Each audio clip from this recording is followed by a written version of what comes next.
So now we're going to move on to our, I guess this would be considered our current blush, current vintage of blush. It is a non-vintage wine, but it does vary a little bit year to year. From year to year, depending on what I want to use as a blending characteristic to it, what I want, looking for the color. I always take all my reds and then I do a bunch of bench trials with it to try and figure out what colors are going to work well with which vintages. And you know, my first one we ended up using the Merlot, and then another one we used the Malbec to it.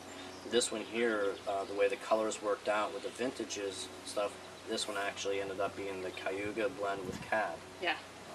Which is sort great. of gave it that color, and with the Cab, the way our Cab was, a 2012 Cab, sort of has that very fruity characteristic to it because of the grapes were just so awesome when they came in. So I put some of it off to the side and saved it for the blush.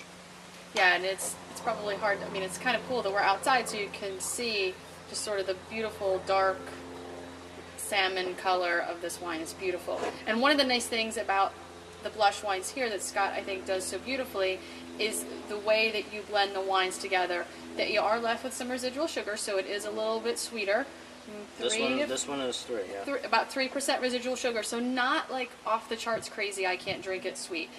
But they always finish very nice and clean. Yeah, the reason why I do it that way is only have it at about 3% is so that it finishes clean, so you can able to pair it with many different styles of food and stuff, where you can do it whether you're doing a picnics, whether you're having an actual dinner, going out someplace and you want something that's a little bit more refreshing, a little bit more lively. But even if, you know, like you said, don't be afraid to pair this with food. I think a lot of times people are like, oh, white Zinfandel blushes, you can't pair them with food. This, very food friendly. You're going to want to pair it with something that maybe has a little bit of heat to it. That would work well. Or some cheeses. One of the things that this would be great with is a salad, maybe with some strawberries and a balsamic dressing, things like that. Caramelized walnuts onto it. Caramelized walnuts, yep. I've actually had our blush made with mushroom dishes, believe it or not, that actually works really well. So that's another idea for this. But when you smell it, the really neat thing about it is you do get a lot of that red wine sort of characteristic on the nose.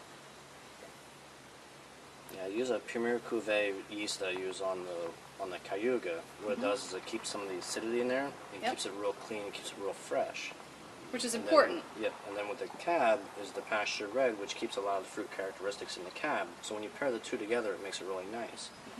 This one here, I do a little bit on a cooler fermentation. The whites I always try and ferment cooler to keep all those characteristics in. Because I'm not extracting any color out of the white grapes because it's pressed immediately. It goes right through the crusher destemmer, goes right into the press, and it's pressed immediately, so there's no skin contact that I got to worry about like I do with the reds.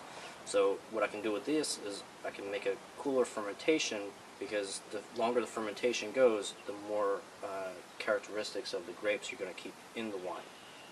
Where the fermentations, the chemical reaction is heat, CO2, and the alcohol. So if you let it just blow off at like 100 degrees, 105, it'll look like a boiling pot of water, and all that heat coming out of the top is all your flavors, all your characteristics. So you want to try and keep that in the wine as much as possible. So a cooler fermentation, nice and slow.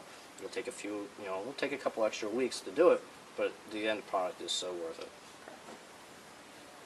And this was 21 bricks when it came in, so it's about 11.5% alcohol.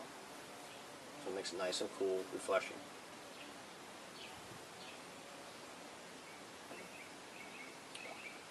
See, it's perfect. You get just a little tiny bit of that sweetness on the finish, but it's completely clean. Yeah, that's the acid. The acid really cleanses the palate and keeps it clean.